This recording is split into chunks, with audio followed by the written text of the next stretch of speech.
Yo, what's up mga boss? Welcome sa ating YouTube channel. Ang video nito mga boss ay ituturo ko po sa inyo kung paano magkabit ng dual horn at horn relay sa inyong motor. At kung ikaw mahilig mag-DIY o mahilig ka magbuklas sa inyong motor, panoorin ninyo ang video na to. Ang gagamitin po natin mga boss, ito ang dual horn. Pares na po ito mga boss dahil high and low po ito mga boss. At gagamitan po natin ito ng relay. Katulad nito mga boss, horn relay. At sa wire po mga boss, huwag kayong gagamit ng maliit na wire mga boss. Dapat sa horn, gumamit kayo ng 16 gauge automotive wire. Katulad nito, 16 gauge po ito mga boss. Number 16 or number 18. Pasok na to. Huwag yung, kapag gumamit kayo ng wire sa ganitong busina mga boss o ng relay, huwag kayong gumamit ng maliit na wire yung pangilaw-ilaw. Dahil kahit tama yung wiring, nako, hindi po yan tutunog ng maayos mga boss ang yung kinabit na busina. At next, kung magkabit kayo ng horn o anong klase sa mga ilaw-ilaw o gumamit kayo ng relay, huwag niyong kalimutan mga boss na gumamit kayo ng fuse. Ito, fuse box. At mayroong fuse na yan sa loob. Huwag niyong kalimutan dahil itong fuse napaka-importante po. Kapag na may shortage, ito lang po ang pumutok at wala na pong connection sa lahat. Okay? Napaka-importante po ito mga boss. At last mga boss, itong pagkabit natin nito mga boss, isabay po natin yung passing light. Ang passing light po mga boss, dito po na sa high beam po ng headlight. At gagamitin po natin itong diodes. Isang diodes po mga boss para sa passing light. Yung tipong nagbubusina ka at sasabay po ang headlight. Ito na ito mga boss. Okay? At bago niyo i-wiring mga boss, ito ikabit o pag-install, dapat ang pinaka-importante sa inyong motor, hanapan niyo ng pwesto ito na hindi gaano kadikit, walang didikit yan. Pre-wheel po ito dahil para tutunog po na maayos na yung busina. Bago natin yan simulan, at para po sa mga boss natin dyan na hindi pa nag-subscribe sa ating YouTube channel, please subscribe na, pakiclick ang subscribe button at i-hit ang notification bell para updated kayo sa mga bagong video na aming in-upload.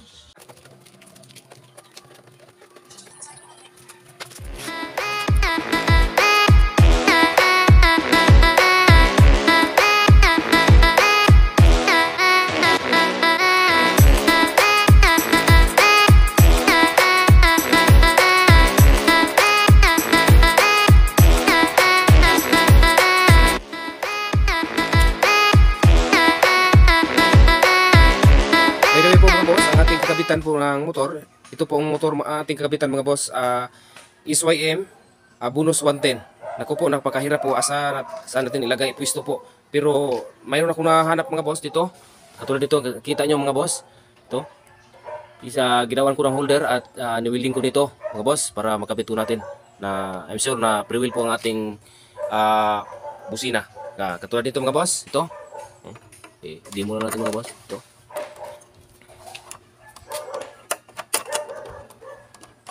mga boss, okay, naka pre-wheel po ito mga boss. Ito po ang nahanap nating pwesto. May distansya po ito po mga boss, ito, at tanggalin po natin yan mga boss para sa next na po nating ituturo ko sa inyo. Okay mga boss, ang unahin po natin mga boss yung busina. Hihinangan po natin at lagyan din ng wire. Lagi natin tandaan, kapag busina po ang ating winawiring, dapat sa tamang gauge po ang ating wire. Nasa 16, number 16 po. Pasok na to mga boss. Okay, hinangan po natin mga boss.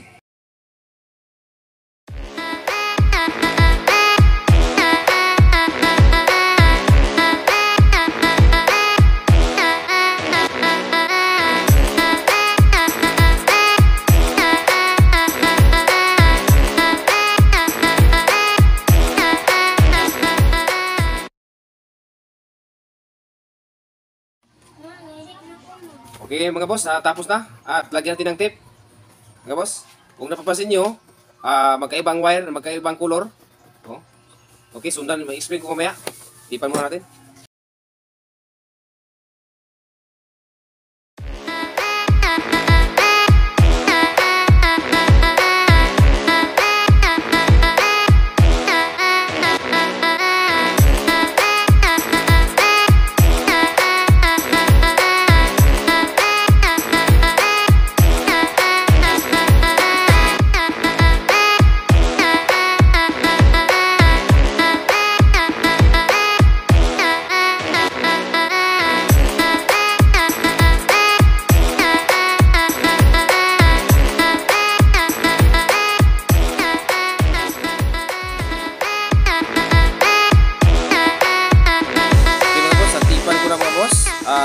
sunod natin gawin mga boss, ito, sa bawat busina mga boss, mayroon pong dalawang wire.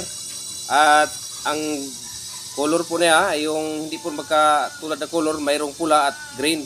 At sa isa, the same pa rin, mayroong pula at saka green. Ang sunod natin gawin mga boss, sasamahin po natin ang bawat color. Yung pula, tipunin natin, ito. At yung green, pagsamahin po natin mga boss, ito. Okay?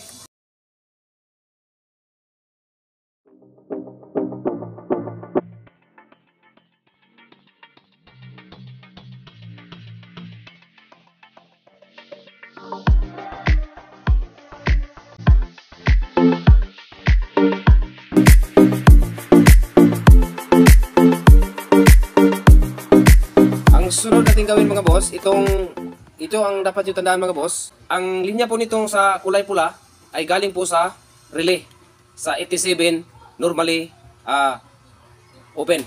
Ito mga boss, dito po sa 87. At itong kulay green, ito po ay idikit po natin to sa ground.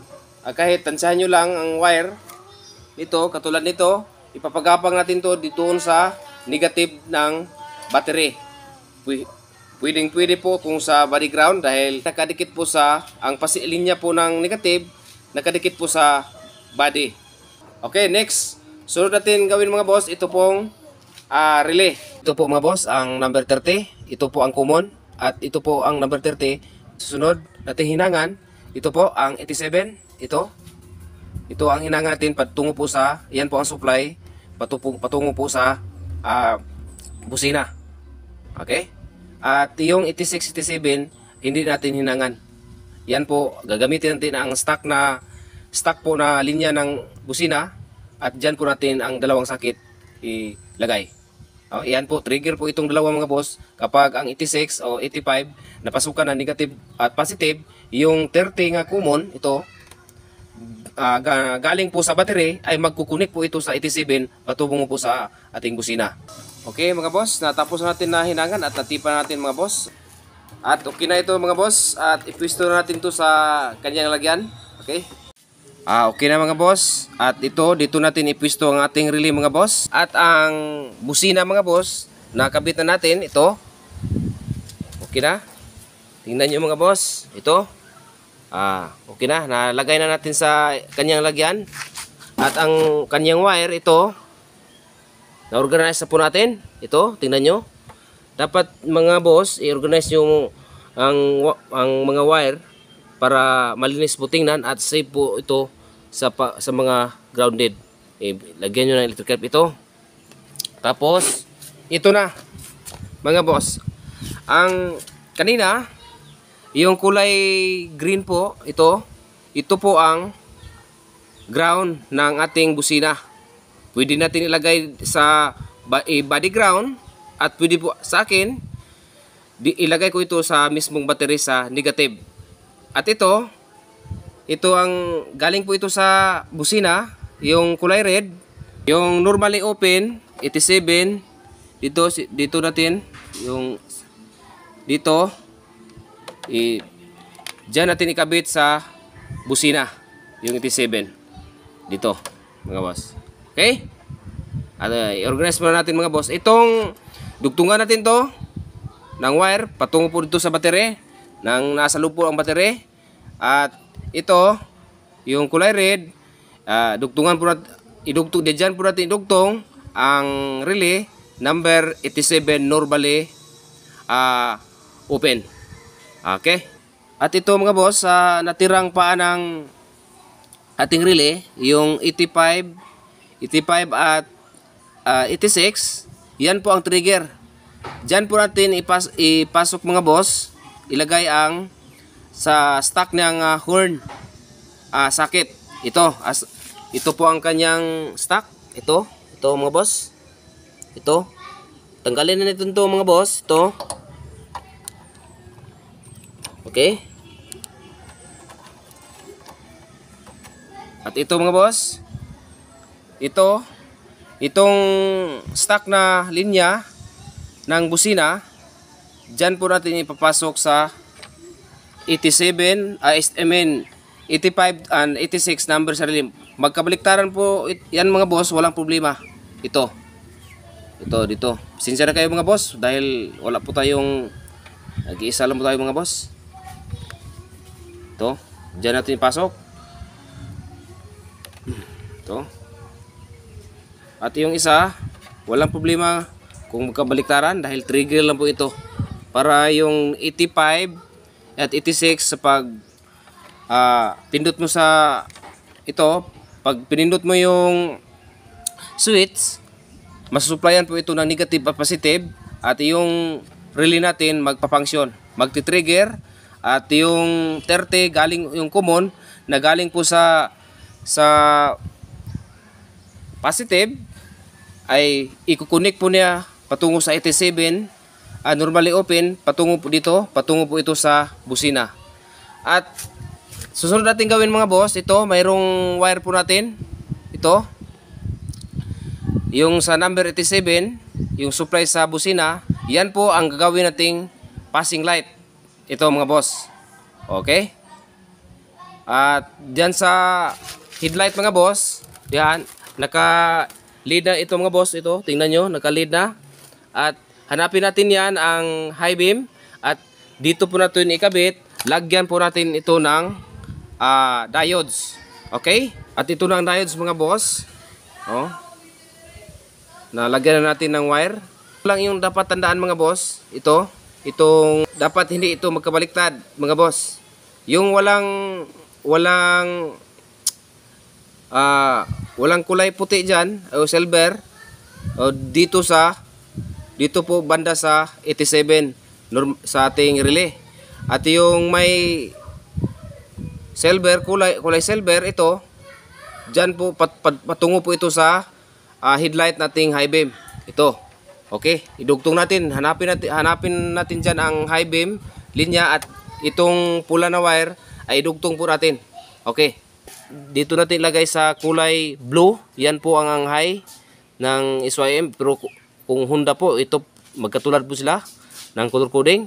Pero kapag hindi niyo kabisado ang color coding, dapat mayroon kayong test light katulad nito mga boss. Ito napaka-importante po sa wiring po ang test light mga boss dahil kung kahit hindi niyo kabisado ang color coding ay sa pamagitan po ng test light ay malaman niyo po kung saang linya. Ito po. Ito tingnan natin mga boss. Okay. I-on po natin yung susian. Tapos i-on ang headlight at i-high po natin ito. Ito po mga boss. I-low po natin ito. Okay? So confirm na high po ang ating nilagyan na ng ating passing light. Yan lang po kasimple mga boss. At ito mga boss, i-organize po natin lahat para malinis tingnan at isauli po nating mga cover. Ito isauli po natin at itong battery at mag-testing po tayo mga boss kung successful ba ang ating ginawa. Okay? Ito na mga boss na isauli na natin at yung cover niya ito na tapos na natin mga boss at atin subukan natin mga boss kung gagana pa ang ating ginawa. Okay?